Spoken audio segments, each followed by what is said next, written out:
Yo, before we even get into it, this ain't just a podcast.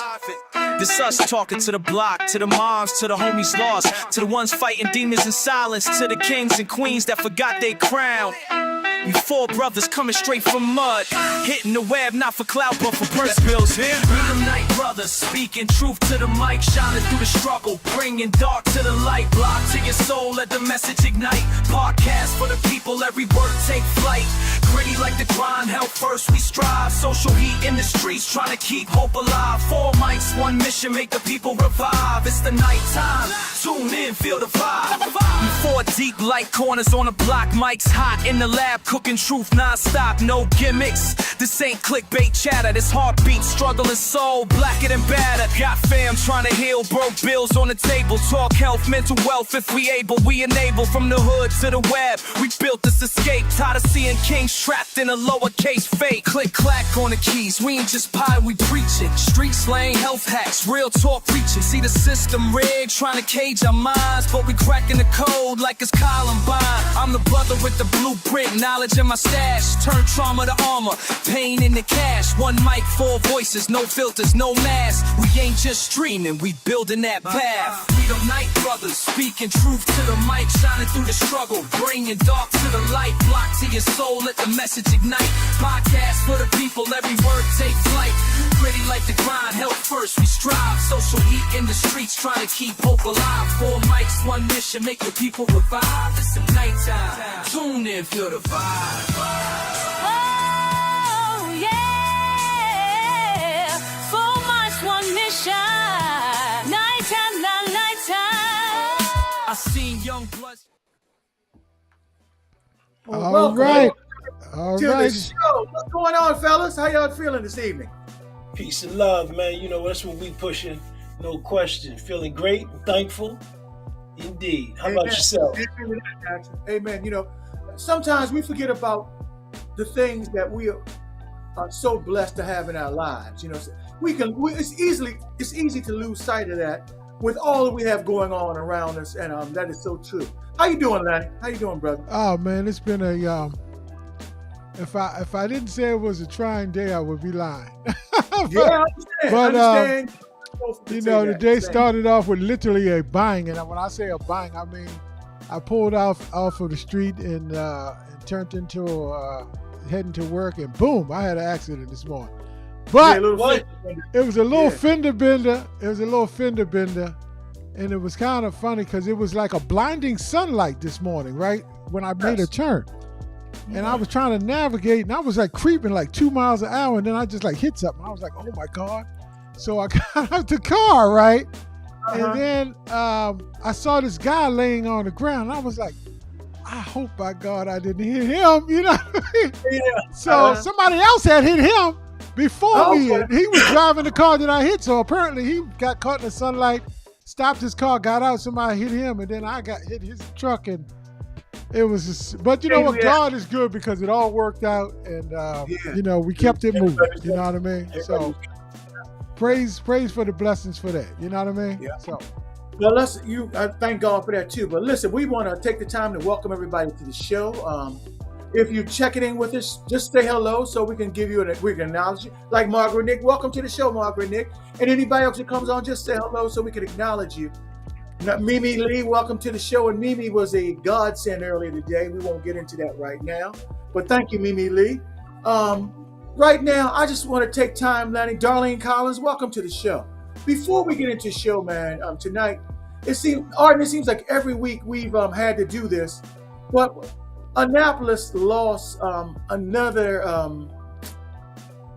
soldier again this week, man. And while I was on vacation, I understand that last week you guys acknowledged from a national level D'Angelo, who we lost, D'Angelo. But this week we lost one of our own, Miss Claudia DeGreat. And we just want to take the time to acknowledge the loss of Miss Claudia DeGreat. Claudia DeGreat was a loyal member of First Baptist Church of Annapolis, a loyal member of CAL, the Caucus of African American Leaders, a loyal member of the Baptist Convention nationally and the Missionary Society. And she was just such a loving and caring person. And if you knew Claudia, to know her was to love her. She just was that type of person. David Stansbury, welcome to the show. Kevin, good evening from you and Kevin and yourself. I just want to acknowledge Claudia, the loss of Miss Claudia the Great. She was a good friend to me. And I miss her already. Truly, I miss her already. And we just wanted to give her some love. Teresa Davis, welcome to the show.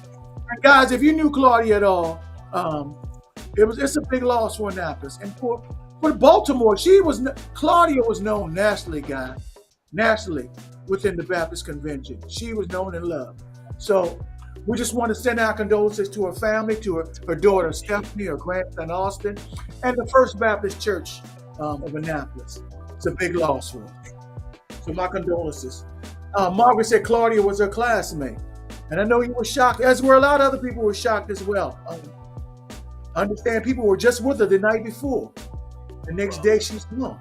But that's how it goes sometimes, Natural. That's how it is. Yeah. And Q, Show people you love them while you're here. Yep. And you said a mouthful there, man. Give people flowers while you are among them. Hey, give them their praise, whether you agree with them or disagree with them. That really doesn't matter at the end of the day, folks. What matters is that we are all souls just sharing a human experience. That's what we are. We are just souls within a flesh and blood sharing a human experience to give back to God. So God bless her for being the soul that she was. I mean, I heard a number of great things about her. I didn't know her personally, but I felt her spirit, Amen. No. All right, Q. So we're going to keep it moving. We got, I want to thank Chris for joining us again. Chris, thank you for joining us again, Chris, man. welcome to the show, brother. Show. And guys, look, we have a great show planned. We have a great guest who's going to be joining us in a second here. And we're going to just move on to the next segment as we give our vibe.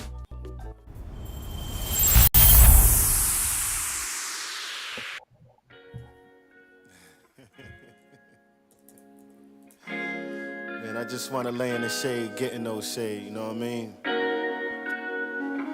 And pontificate on life.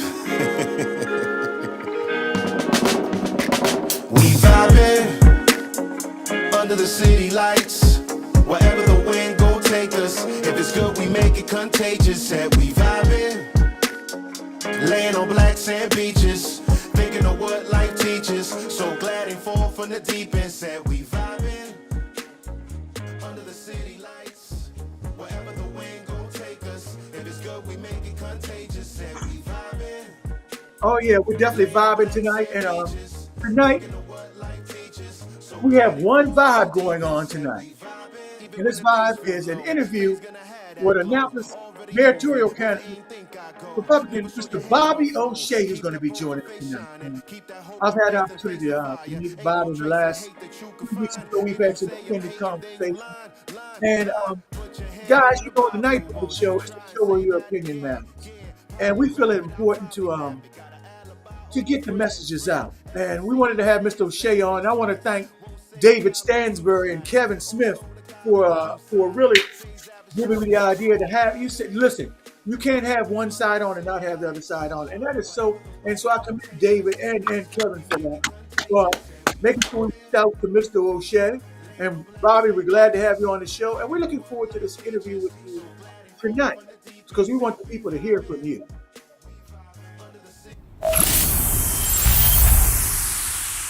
This week on the Knight Brothers Show, we're sitting down with a man aiming to reshape Annapolis from the inside out, Republican mayoral candidate Bob O'Shea.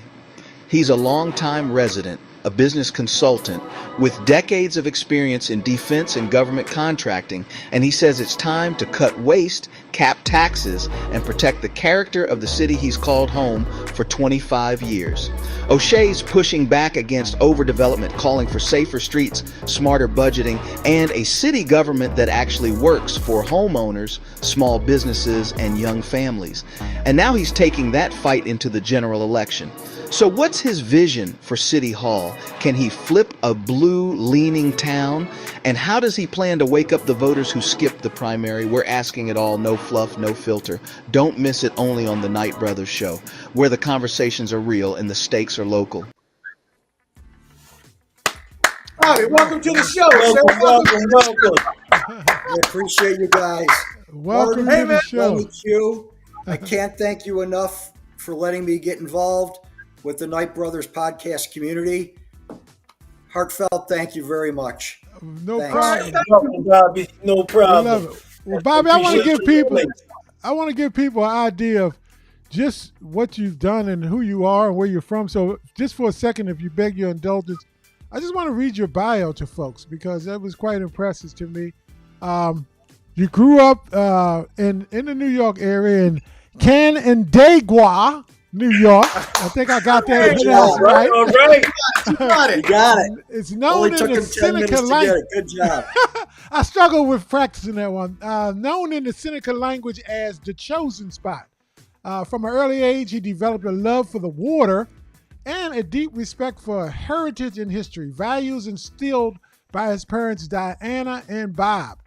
That passion for truth eventually led him to make Annapolis his home in the year 2000, drawn by its beauty, its diverse history, and of course the Chesapeake Bay.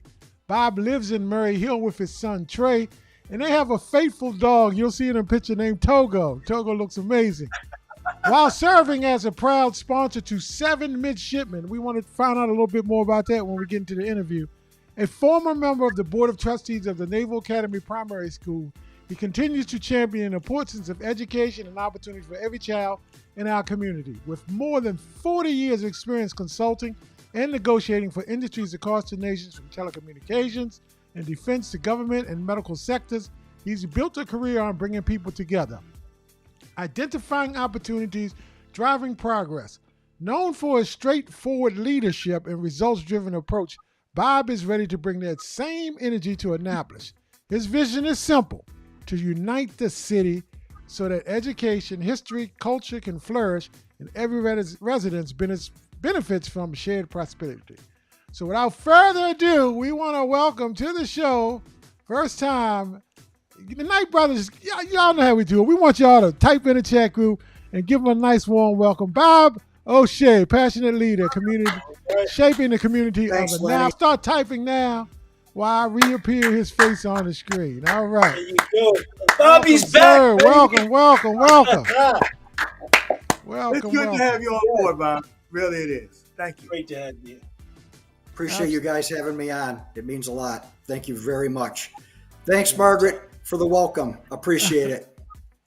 Absolutely. So the love for the waters. Tell us a little bit about the love for the waters. And when you got to Annapolis, how did you feel? So actually, the first time I came to Annapolis was '66 when my uncle graduated from the Naval Academy. Okay. I came down a lot of times. The place has definitely changed from '66.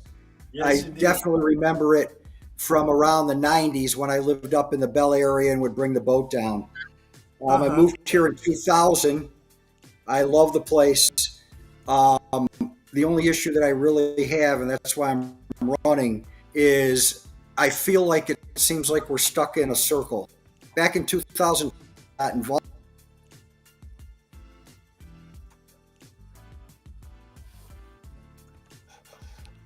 We got Just broke up. a frozen moment. Frozen. Bobby, if you can hear me, jump off and jump back on if you're still stuck over there.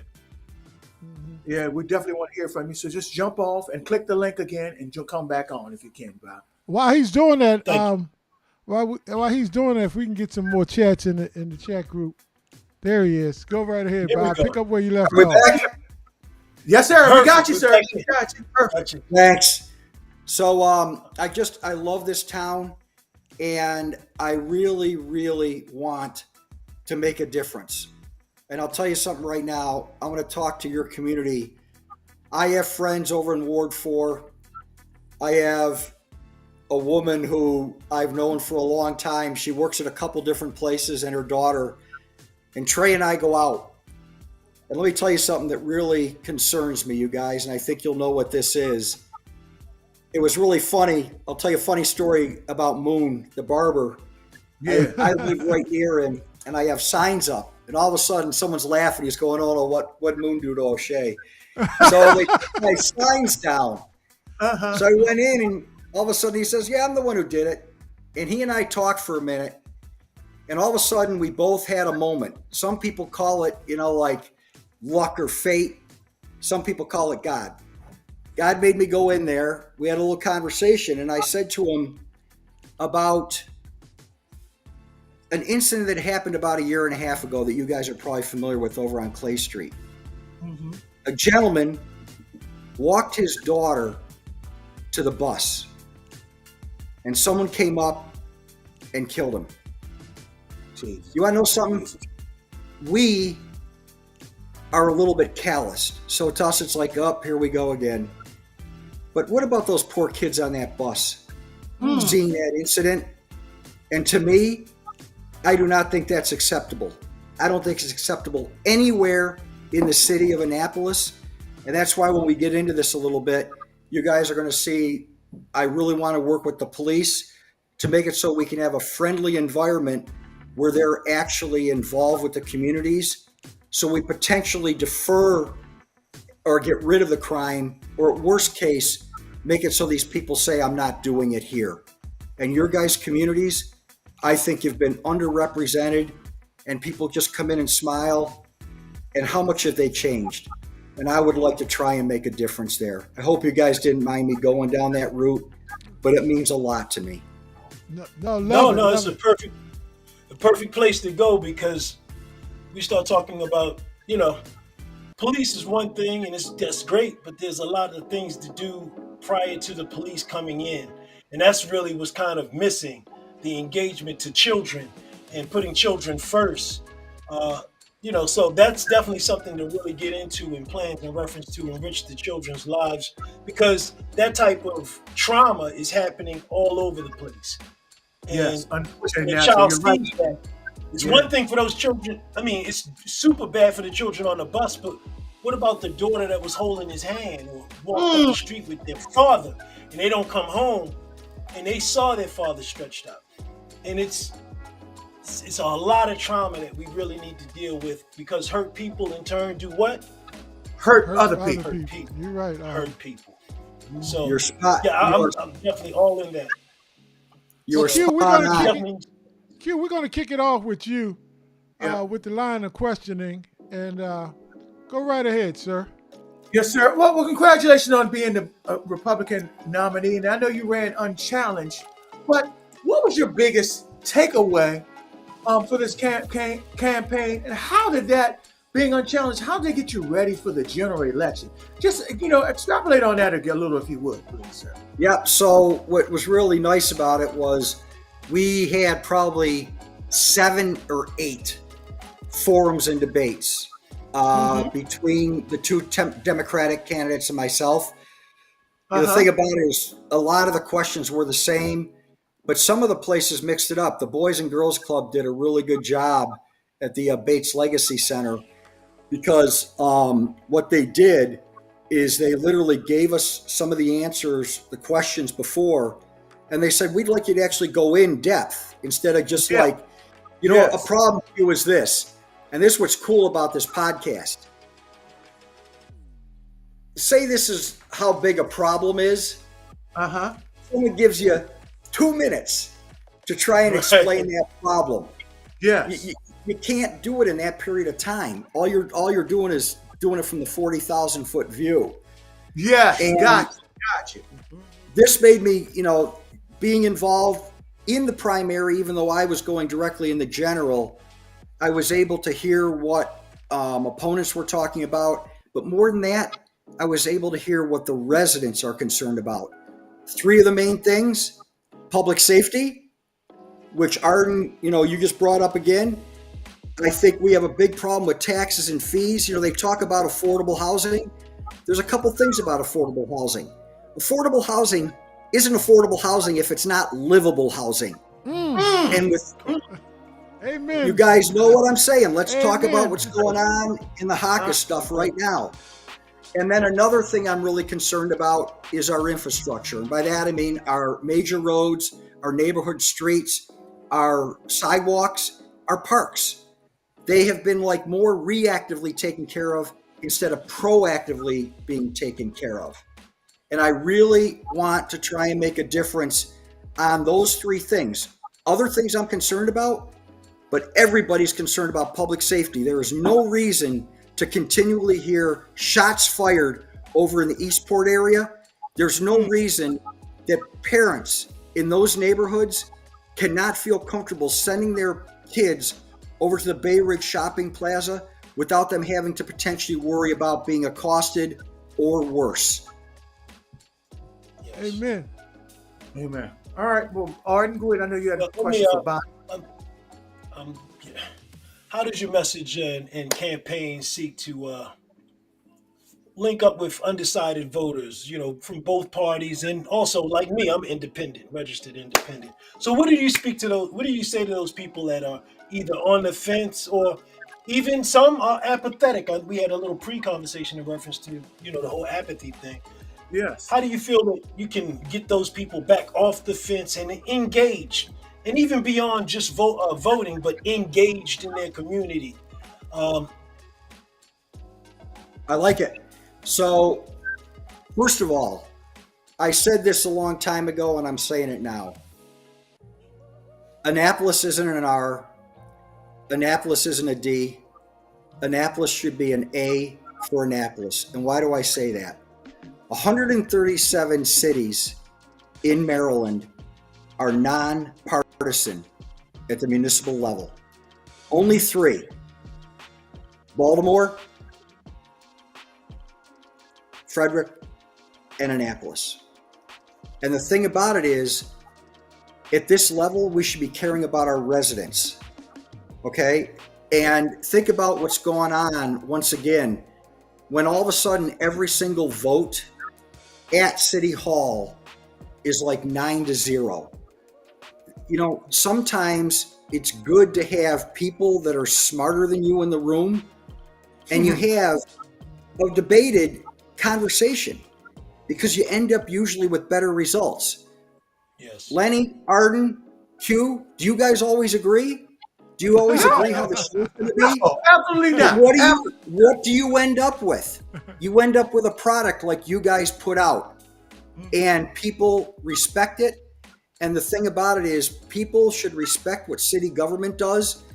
When you watch these city council meetings where people constantly over and over, they're watching their computer, they're looking at their phone, they're not even looking at the people that are doing public discussion when we're up to talk.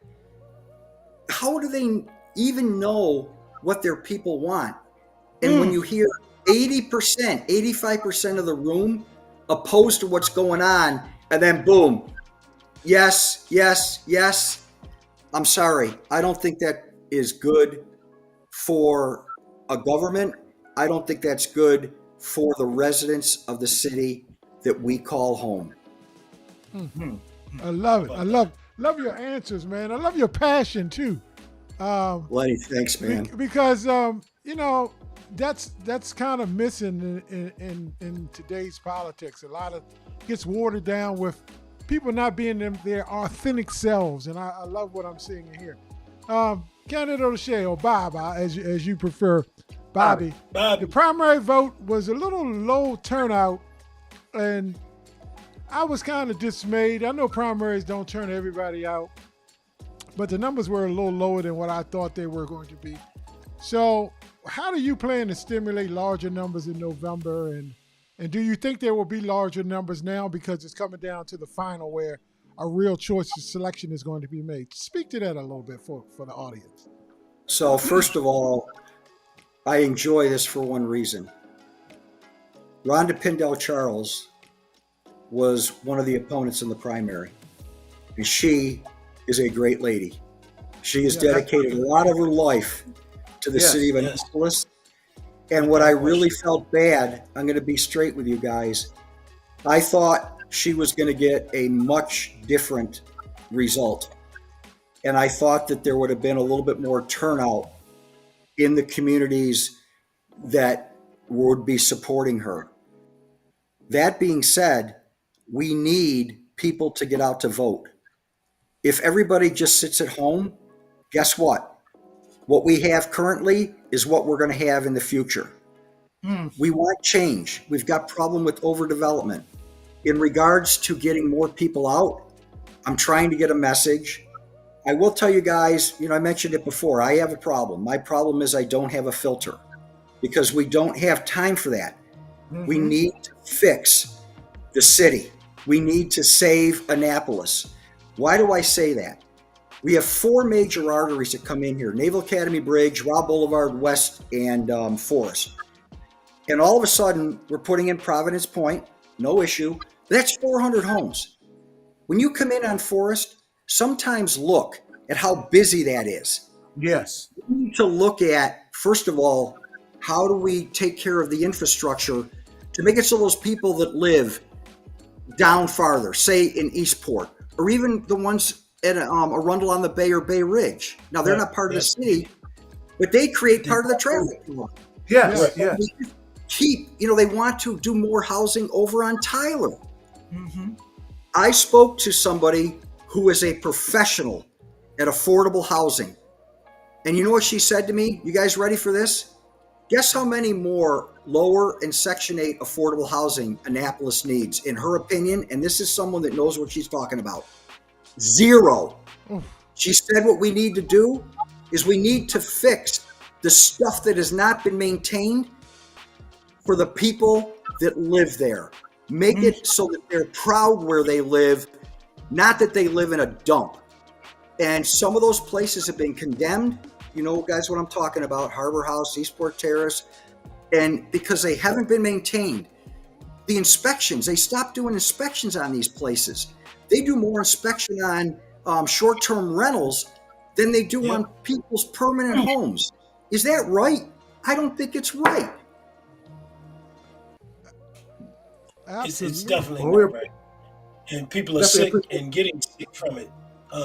Because I've seen, literally people had black, the whole back of their door in their bathroom was black.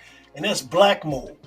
Yes. And I can tell you for a developing child, it's crippling. For an adult or a senior, it's debilitating. There's no purpose, no way in the world that should be still the standard here, because in Maryland law, if you spot mold and you're doing construction, they say stop construction, remediate, and then and only then you can continue construction. But that's been going on for decades now. So, Art, let's talk about hypocrisy in regards to what you said, because I love that you said this.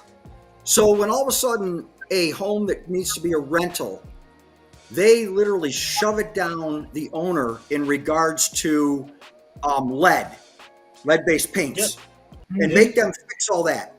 Yet all of a sudden it's okay in Eastport Terrace or Newtown or Harbor House to have black mold. Black mold's worse than lead paint. It is. And the other thing about it is, just painting over it. I'm sorry. Oh no.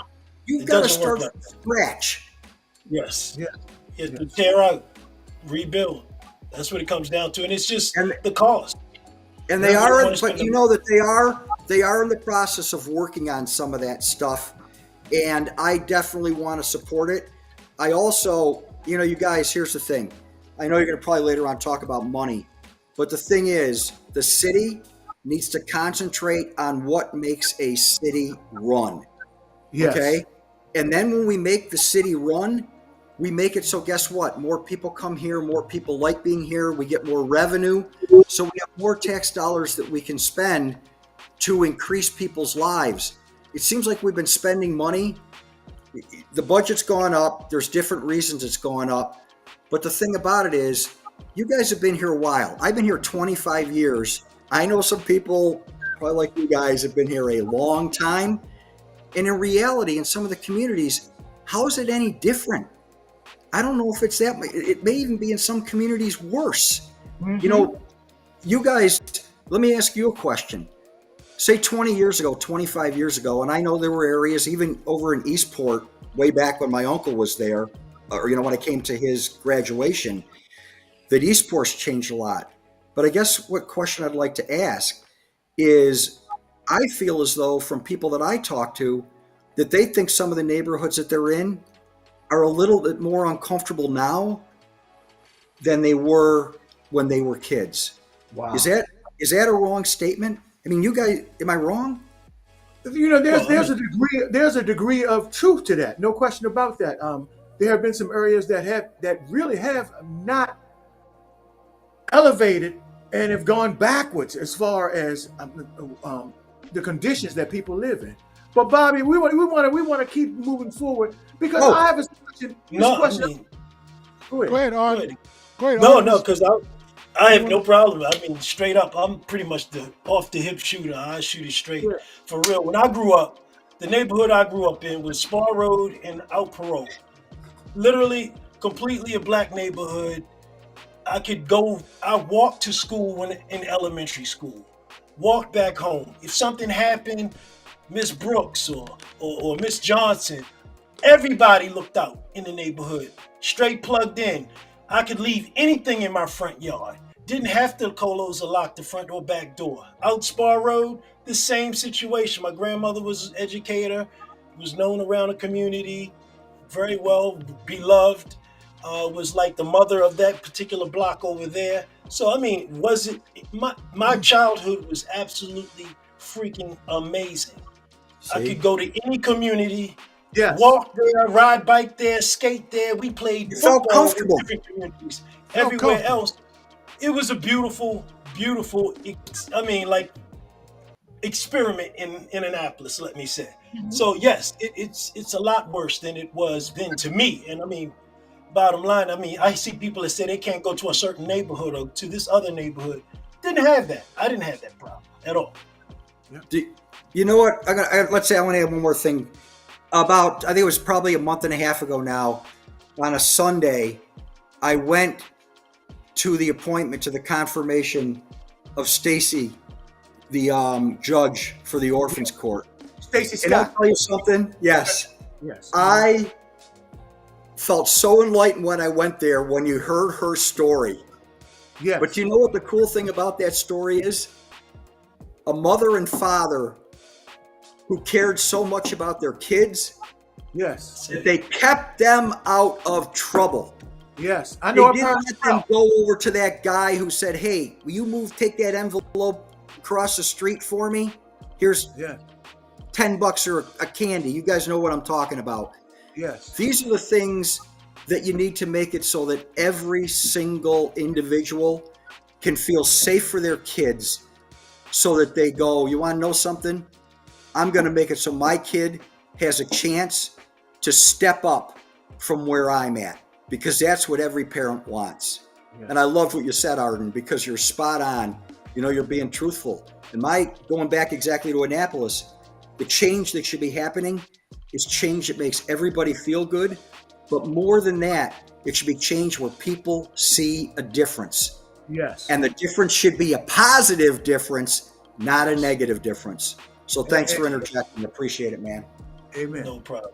Well, Mr. Shea, Bobby, listen, every race has an issue that evokes concerns among the candidates and the voters. And that's the thing about it. It's sometimes it may even keep you up at night just thinking about it and worrying about it. You understand what I'm saying?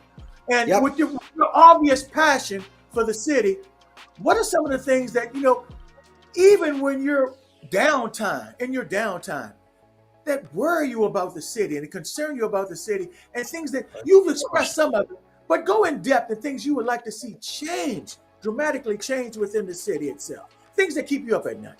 Thinking. Okay, so we already talked about it slightly. So you Yeah. gave me a lead into this question. And here's what really concerns me.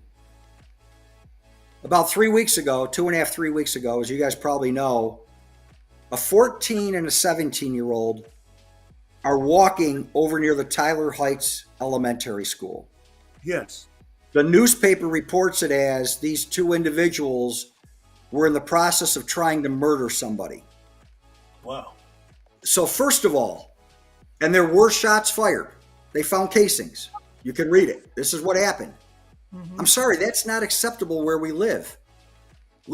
I've said this at the first forum. Do you know what makes me not sleep at night? Here's what makes me not sleep at night.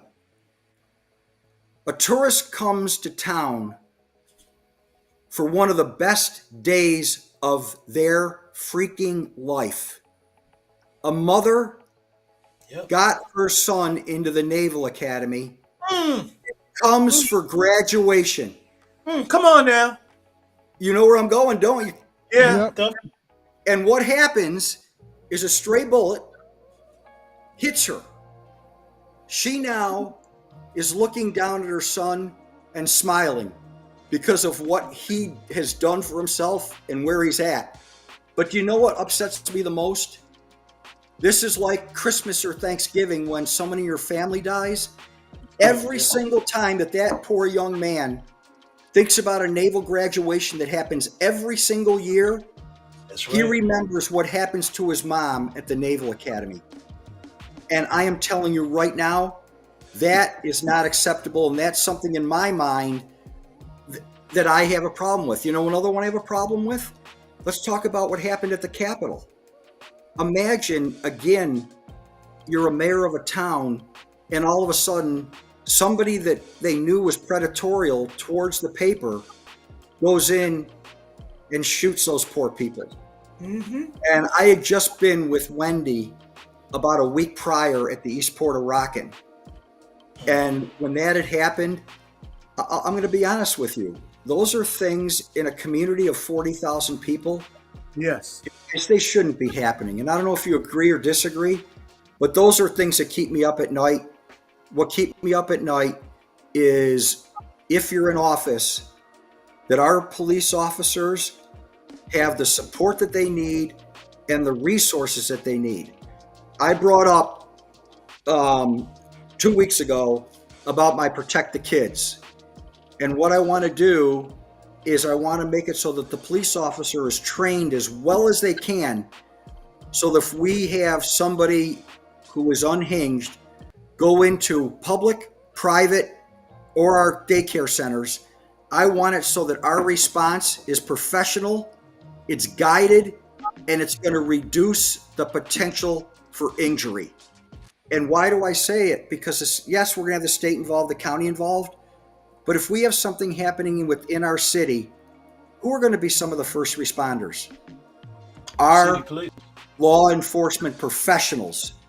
And those guys should feel that they've been trained well enough that no matter what incident happens, they can go in there and they can alleviate the threat. Go ahead, Q. Yes. Listen, before Arden comes on, I have a question for you. What's your relationship with that current Annapolis police captain, Chief Jackson? So let me tell you, both Chief Jackson and Kevin at the EMO, they sat with me for an inordinate amount of time. Yes. And I will tell you right now that, okay, so you guys, I have this thing that I say I've been schooled. Okay? And I don't see that as a negative. I listen. I mean, you guys probably see I've been listening to you guys. And the reason why, the only way I can learn someone else's position or someone else's place in life is to listen to them. You got it.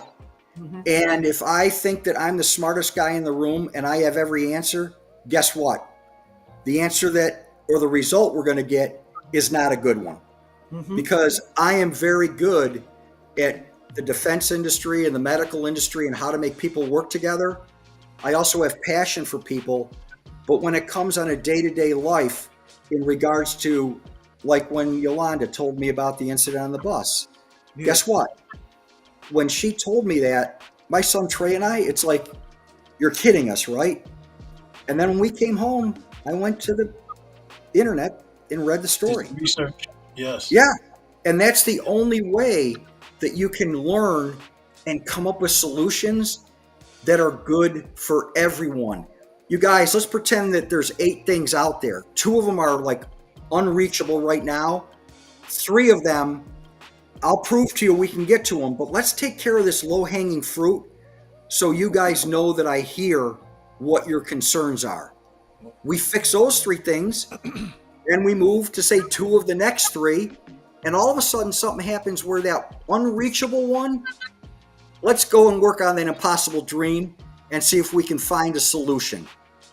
Yes, Art, we have a questions from the community. All right, let's we have two of them. We have two of them. So, Arden, can you talk go ahead. to Read this that one out about for David? Can you go ahead? David I thought you Stanford. were going to get it, bro. You already in there. But I got it. Any ideas on home ownership to make it more equitable in Annapolis?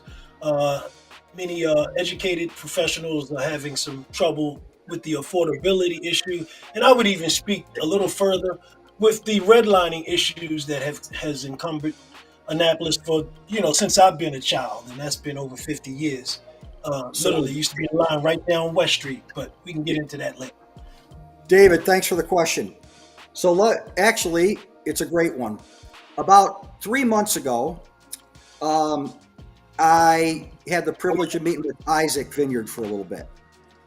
And it was really neat. He had a couple ideas, and I actually like it. And it's something that you're going to need to look into and figure out how to do it. But Annapolis needs to be able to stand on its own, first of all. If all of a sudden we get FEMA or HACA or HUD or whatever kind of money we get, to me, that's either called newfound money or it's called icing on the cake.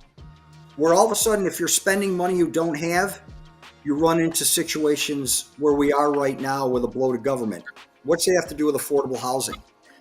What do you guys think if all of a sudden in Ward 4, some of the homes that are right now a little bit decrepit or need a little bit of help, we have like a foundation? And what happens, almost like Habitat for Humanity, we grab that home, we fix it up, and we may have 6, 7, 8 people who they've got a job, they've been busting their butt, they don't want to rent anymore. We make it so that from this foundation or this, community that we set up, we sell them the house. I mean, they have to go out and get a mortgage in that. So we try and make it so that we can get some generational wealth put into somebody who right now is just spending every dollar on rent and seems to never be able to catch up. Mm-hmm. Because I still think, even though some people say it, I still think part of the American dream, am I wrong, you guys? It's owning a home. Yes. Because that's something that's yours. Most definitely.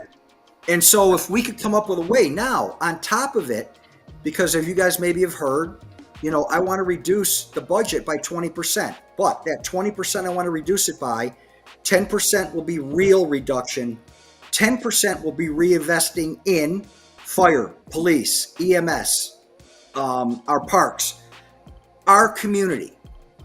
So why don't we think about, because we have a lot of generous people in our city, and a lot of them like to remain silent. But why don't you think about a public-private partnership with some of these people where all of a sudden these individuals, they do it with Maryland Hall. Why couldn't we do that with communities? So you have to think programs. You're talking about gifting programs. Repeat. Gifting. You're talking about like a gifting program of something. Yes. Okay. And so the thing about it is first of all, I think you need to think outside the box. Mm-hmm. Why do I say you got to think outside the box? Because let's be honest with each other. Once again, do you see any of what I'm saying going on? And let's go with Andre in regards to all of a sudden, if you have a home where your family feels safe and comfortable, guess what? It makes it so that the kids know who is someone who is a guiding light or a mentor, like the 3 gentlemen I'm talking to right now, or there's tons of individuals like a Stacy, where all of a sudden you learn from them instead of potentially that guy who's at the Gap or the Hole over at the Harbor House, where he's trying to get kids involved in something. I'll tell you, Kevin did a little thing I can't really show you, but I'll do it up here. Here's some kids playing. Here's some kids playing. And all of a sudden, here are these guys trying to get kids in trouble. And eventually they get closer and closer. We need to make it so the kids don't have that negative influence around them. Because unfortunately, And I've told this story before. You guys know the starfish story, right? Kid's walking down the beach, and all of a sudden he's picking up starfish and shooting them back in. Well, this guy comes by and says, "Why are you doing that?" The minute the tide comes back, he's going to be here. It doesn't make a difference. Well, guess what, you guys? If we can make it so one kid over at Harbor House doesn't walk over to that drug guy and we pick him up and throw him back in the ocean, made a freaking difference to that kid. Amen. Amen. Love And it. that's a family, and it goes on from there, because one definitely helps and connects with others. You got it. Did you threw Andre's question out there? Yeah, Andre was speaking too, and I'm gonna put your second question up because it ties into your second question. So we'll throw both of those up. Arden, you can ask that, and then I'll put up Andre's question as well. Andre's question is, what would you do to help young people that are steered in the wrong direction? I think you answered some of that just now, but that segues into Arden's question. Go ahead, Arden. And one thing, Andre is in charge of mentorship for Anne Arundel County. Also runs a huge program. We've had him on the show before. He's one of the great guys. I can definitely tell you that. Absolutely. Definitely getting connection with that gentleman there. But speaking of young people, some young people don't feel politics address their concerns. And how do we change their perception and engagement in this situation? So, Andre, I'm going to expand on your question, and I'm going to drag question 2 into it. Perfect. First of all, what I would like to do, and I mentioned this at the Boys and Girls Club, what I would like to do is make it so that we have like some after school things. We find a way to get the kids maybe to pit more or whatever. But I don't want them just going to do basketball. I don't want them to just go run around the track. I don't want them to just be sitting there and playing on their freaking video game. You know what I want? We got to figure a way that we can get some people in there to make it so these kids can get some help in math, science, and reading and things like that. Why do I bring it up? And I'm sure Andre knows exactly where I'm going. You guys, go look at the proficiency scores where you take any grade and you take the reading, the math, or the science, and they say how many percentage of the kids are proficient there. Here's the challenge. The challenge is the kid's done with school. You have to make it so that learning experience is fun. You don't have to make it like, oh, here I am with more homework or more math. You need to make it so that all of a sudden you're challenging a kid, and and there are ways to do it, where all of a sudden these things that you're doing, they incorporate math. Perfect example, music. A lot of people say when kids get into music, the big plus that they got is they become better at math and other things. Why? Because I start off with a whole note that equals 4. I started off with a half note that equals 2. Well, guess what you're working with? Fractions. Yeah. But you actually play a piano or guitar. So you incorporate something else so the child doesn't know, I'm really teaching you something else, but you're enjoying what you're learning. Now, in regards to the electorate, why do you think some of the younger people don't get in it? My 3 things in this election are transparency, accountability, and accessibility. I think that young people don't get involved with politics in that because they think that their voice doesn't make a difference, and it does. And if all of a sudden you think when I go out and talk, first of all, you have to talk like we are. I guarantee the 4 of us have different points of views on something, but it could be anywhere between 60 and 80%. We agree. We have to find common ground on that 20 to 40%. And all of a sudden we have a conversation, and maybe I get 5% of what I want and you guys get 10% of what you want. But you go like, you want to know something? The outcome wasn't that bad. Where if a child gives his opinion, or he says, this is what I'm concerned about. I'm concerned about the environment. I'm concerned about diversity. I'm concerned that I'm not included in certain things. I'm bullied. We want to know something? Why is it the child who gets bullied is the one that people don't believe, and the bully is the one that people think is telling the truth? To me, that is not right. And you guys used the word right a little while ago, and I'm glad you do, because unfortunately, the world isn't fair anymore. But things that happen to people should be right. And, everybody gets a different opportunity on what's fair, because everybody seems to, when they flip the coin, more people sometimes have heads come up when they call heads, and other people, unfortunately, it always is tails. So the thing about it is you have to make it so that every individual thinks that what they said or what they heard is what they feel is right in regards to how they perceive it, if that makes sense to you guys. Yep. Go ahead, Lenny. Absolutely. I had a question in relation to, and Arden spoke about this a little bit, about making sure every voice is heard in the community, and also like shaping policies, and also about legislation within your administration. What would you push for? Because I think one of the questions came in earlier from somebody who asked. I think I'll pop it up on the screen. What are your plans to work with our outstanding senator? And I think he's talking about Shanika Henson. Because across party lines, we don't do enough of that in American politics anymore. So can you kind of tie all those things together for me? Can you tie all of those things together for me? Okay. So first of all, Shanika was at Stacy's when she was turned into an orphan judge. Yeah. When she was appointed. And what's really neat is that, first of all, I do feel as though that I 100%, I know some of the people that I feel are going to win in our election coming up. And I can work with most of the people. Some of the ones I don't know well enough to be able to tell if I can or I can't. Here's the problem that we have. The divisiveness that's going on right now, and Arden, you asked the question softly. I know you'd probably like to ask it a little bit harder, but I'll answer it.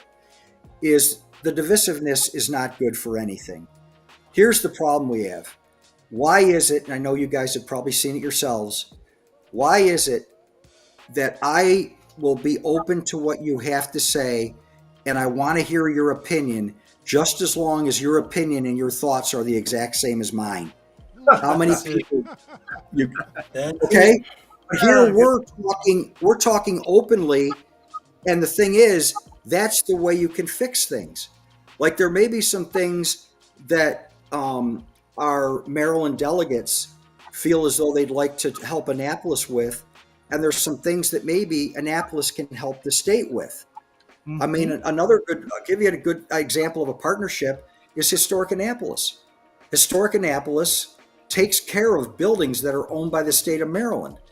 So in regards to Arden's question a little bit farther back, in regards to helping kids out maybe after school programs, why could we may not work with the state or even the county and say, hey, can you guys help us fund a program that we do sort of a shared services thing together? It's going to help our kids. It makes it so the schools are better. And maybe it will even make it so that the schools, because we're helping them a little bit, they can focus some of their budgets on things inside of the school because we're helping them on some things outside of the school. And I'd love if Arden came in and said, yeah, Bob, that's actually not a bad thought. But no, I mean, I don't know if win-win scenario. That's definitely the goal, to have win-win-win scenarios and to have a conversation that hasn't been happening in American politics in a while. It would be truly refreshing, but it does take somebody to listen and understand they have two ears and one mouth, so they can listen long enough to retain and then give something back. Because when it's all said and done, we really, besides a few really people, I say 6 negative people in the world, but they just got a hell of a PR company. But but the majority of us want really good things for our family, our community, ourselves, and the best for us all, because we all win then. Because if you're not hungry and your son's not hungry, I can go down the street and don't feel like I'm going to lose the sandwich I just brought. I didn't even get my first bite. Hey, But the thing is, if we all do good, we all do good together. Just like when the tide rises, all boats rise, and that's what it should be. I can definitely go down to what it has been in prior times in Annapolis. So I'm praying that we are looking forward and moving forward. Indeed. Okay, I'm going to make a promise to you guys right this minute. You know how our government's been, how Annapolis has been for X amount of years. And in regards to what we talked about a little bit earlier about how we feel it's different and not necessary toward the positive, the only way that you make things better is you have to engage. You have to be there. You just aren't one there. more time. Tell them one more time. You need to engage. Yes, indeed. And the problem is, it's not engagement during an election.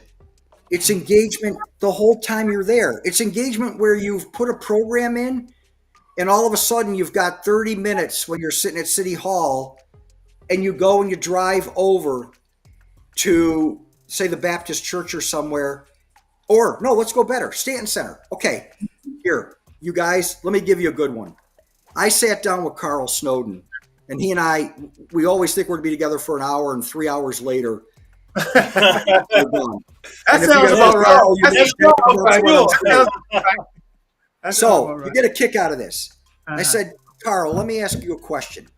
How would you feel about this? The current administration put a damn bike lane going down Main Street, one way down the opposite direction of a car. He took away the parking. The number to do these table cafes and everything was somewhere between 80 and 200. The number was 120 grand. Mm-hmm. I said, instead of wasting that money and throwing it out, how would you like it? Because again, obviously the mayor found 120 grand that he didn't have to worry about city council saying do it. Mm-hmm. I go to the Stanton Center and I said, you guys, here's $60,000. I only have one requirement. I want accounting of every dollar. And if I get accounting of every dollar, guess what? There's more where that came from. Mm-hmm. If I don't get the accounting, don't come asking for any more money from me because you're not getting it. Mm-hmm. And then we go to Eastport Civic Center and we give them 30 grand. Same stipulations. And then I got 30 grand left, and it's okay with you guys. We'll go find another community that will try and better them a little bit. We helped everybody. What is wrong with that? And there's actually a difference. You know, to throw money down a sewer on something that was never, a vision is one thing, but turning the vision into reality is a whole different thing. And the perfect example is City Dock. How long have they been talking about resiliency, which we need to do? But it just keeps going on and on and on, and the solution never happens. And for these people right now to think that there's going to be $33 million coming from FEMA, they've obviously been going over to the drug dealers in Harbor House to figure out what's going on. And I told you guys I have a problem. I don't have a filter. What comes from here goes right out there. Go ahead. Lenny, your mic, Lenny. We want to shift over and have a little bit more fun because we've been having fun all night. But let's get away from the serious and really kind of get people to know a little bit more about the person, Bob O'Shea. And we're going to do that by asking a couple of fun questions. And we're going to start with Arden. Arden at the top. Well, now, I know since you're in Maryland, you have to have this. What is your choice? Hard crabs or crab cakes first? Hard shell crabs in October and November when those jumbos are so big, two people can't eat a dozen. There you go. Now, and the other good thing about hard shells is when you bring a friend in who's not from here and they're trying to bust the crab open and they cut themselves open and the base seasoning starts tingling on their hands. Sound like a true man that was plotting on their crabs. I don't want any more. Okay, no problem. I'll take those two jumbo. But now, the second question. Your beverage of choice to wash them down. Natty, Budweiser, an IPA, because that's definitely trending, or something else? An orange sickle shake from Grumps. Oh, wow. There you go. Oh Bring man, me you had along. that one all That's set. the You new had one that right there. You didn't see that coming. Didn't see it coming at all. Not at all. Oh man! All right, Q, you up? You up, Q? Question next. Andre said, drug dealers in Harbor House? Are they Yeah, drug dealers? in Harbor Andre, expand on that. No, I think he's thinking, is that the only place? Now that drug dealing can take place Oh, anywhere. Yeah, it can take place anywhere. That can take the suburbs anywhere. It doesn't necessarily have to be the Harbor House. The reason why is because Andre, I listened. Yeah, I listened when I was over at that outreach to 40 or 50 community members who told me about it. I also know that they have an issue over on Ward 4. I know that it's everywhere. And I'll tell you something. I can tell you real quick. Growing up in Annapolis, Bobby, the drugs are in a lot of places that people don't call and say that their drugs are. Because I grew up in Annapolis and I was friends with everybody. Everybody. So in high school, I would go over to certain communities and it's a keg in front and their mothers pouring the keg for high school students. Drugs out back, drugs in front, every neighborhood. So, that's probably what he was looking at, Right, here's what I learned. I really like this, is the thing about the drug problem is sometimes, and I learned this from Kevin Simmons, it's self-medicating. Self-medicating maybe for a mind or for a body, because of pain. And Kevin, again, he helped me with 3 words: enforcement, treatment, and education. And that's what you need to be able to help these people that are being taken advantage of in those communities. Have you guys also noticed, why are we seeing more homeless people on the streets in Annapolis? Have you guys noticed that? I mean, there's a couple on West Street, one by the BP station. And by the way, they're all races. I mean, I've seen Asians, I've seen white, I've seen black, I've seen it all. And my question is, number one, why does it seem to be an increase? And how do we take care of that? Do we not have enough places that these people, and some of those people don't feel comfortable. To them, that bench is their home. And because you literally see them leaving their blankets there. I'm sorry. I have an issue with that. So we need to solve it. Go ahead. Go back. Before we get to Q's question, and I think, just to segue off Andre, I think, that would be a great conversation between you and Andre. I'd like to try to pair you guys up. Q, give him my number. Andre, please call me directly. I think Andre could really, he does some great work in the Anne Arundel County school system, mentoring young men. And I think it would be a conversation well had between you two guys. And that's part of what you're talking about, the engagement and the solution. Because I know for a fact that you guys will be like 60, 70% on the same page. But that 30%, that's where the work is. But that's where the fun is. That's where the fun is, though. And that is where the fun is. You guys, here, and Andre, I'm saying this to you without, you being direct with us on the screen, is that you want to know something?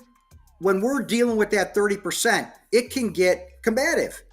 But the thing about it is, if you respect that person, the minute that you guys are done with that part where you've said this is where my view is and this is where their view is, all of a sudden you walk out and you literally say, hey, let's go get that creamsicle over at Grumps, because you're friends and you work things through. Absolutely. That's what we need. Civility. We are so afraid of that now in American politics. We just gotta dig a line in the sand, draw a line in the sand, and say, I can't go over to that side. No, that's wrong. We gotta go over to that side if we want to fix it. Anyway, Q, let's have some more fun, Q.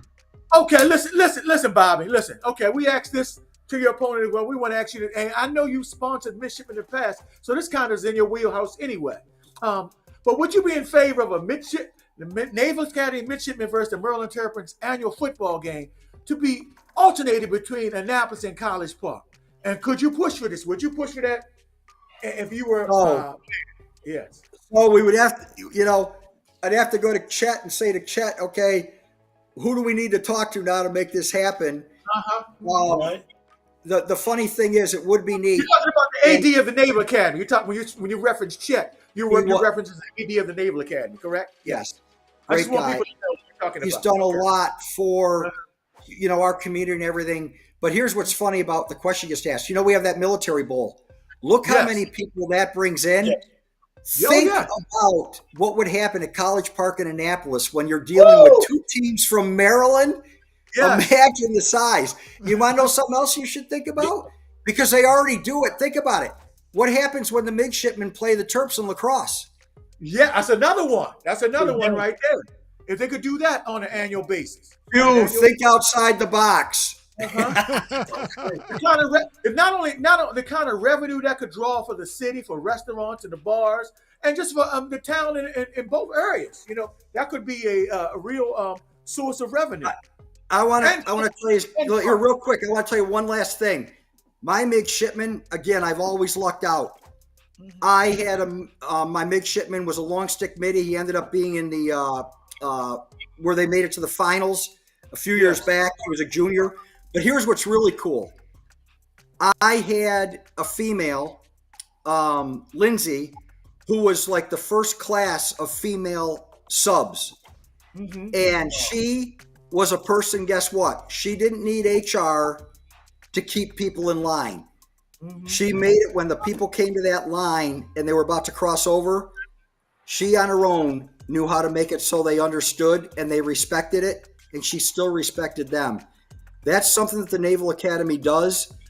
And when you can mentor these kids and they literally, the 7 or 8 are still part of my family, all of them. That's and great, they will come knocking at my door during homecoming or whatever else. And I'll tell you right now, it's one of the neatest experience that I've ever had here. It's a great thing for them too, especially if they're sports guys, because they don't have to wear their uniform. They get to wear athletics most of the time.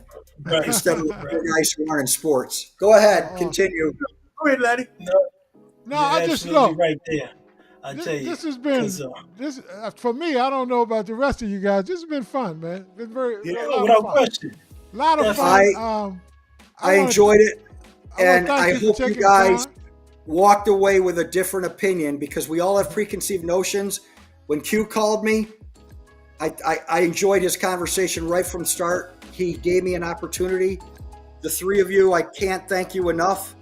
And seriously, when I become mayor, like I said, get your butts down to City Hall in the first couple of weeks and say the guys are here from the Knight Brothers and O'Shea wanted to see us. All right. Sounds good. Well, once again, thank you so much for your time. We appreciate it. And good luck to you, man. And may the best candidate win. That's what we always say. May the best candidate yes, win. Indeed. Q, Ronnie, Arden, God bless you all. Q, God prayer going for you, friend. Be safe. Right. Bye-bye. Good night, everybody. God bless you, Bob. Thank you, Thanks sir. for your time. Thank you. All right, guys. Look, that was Bob O'Shea. Bobby O'Shea. And you know what? I love Andre's comments, because I understand where Andre was coming from. That could have been taken a different way. But you know what? Maybe we can have them both on, and we can clarify that as well. That's what we do here. Because the Knight Brothers Show is the show where your opinion matters, and we like to bring you guys things that are important to you. We want our content to be important to you. It's not about us. It's about you. Yeah, absolutely. We wanted to make sure that we could bring somebody on that might not have the same opinion, but in an election, you want to hear all sides, because Arden taught me this a while ago. Just because I'm of a certain ethnicity or a certain community doesn't mean you automatically got my vote. You know what I mean? Yeah. Arden spoke of that. Arden said, I don't vote race, I vote issues. That's it. So, and Arden, one thing we always like to say is elections have what? They have consequences. Just remember, I want people to remember that. Elections have consequences. And particularly from the local level because that's what affects you more than even the national level, that local level. No doubt. And I thank all the questions tonight. Great questions, Andre. I got a great audience. We got to challenge what we need to challenge, and I think spawn conversations so that real change can happen. You know, because a lot of times, you know, in today's politics, it just becomes a combative situation, but no change comes about. And each person gets their point across. But can we get real change? You know what I mean? It's still possible, particularly at local politics levels. Yeah, That's where the biggest. That's why we really wanted to have this platform. Anyway, look, we will be back. Shout out to Kenny that couldn't make it today. He was down in Florida with his son. Enjoy. At homecoming. God bless my sister too. Big ups and praying for you, babe. No question. Margaret said talk about them boys. That's why I'm glad Kenny didn't make it this week, Margaret. Because we got our Commanders got our butt beat by them boys. And I really give it out to them. We're going to have another great show again next week. I know you got some things lined up. And David, thank you so much. I want to give David a shout out. David and Kevin both a shout out. Definitely. David kind of asked me, he said, asked me, quite frankly, he said, do you intend on having Republican candidate O'Shea on? And, you know, the intent, that was a great idea. I wanted to have him on. And so it kind of forced me to reach out, which I did. And as you can see, candidate O'Shea was very receptive to the idea. And I'm glad we did so. It's David, thank you for that gentle push as well. So we thank you. Definitely. God, we want to always thank our audience. Our audience is always great, Our audience is always no doubt. Amazing. All right, y'all. Look, good night. We will see you next week. All right. We'll see you next week. Deuces. We're out.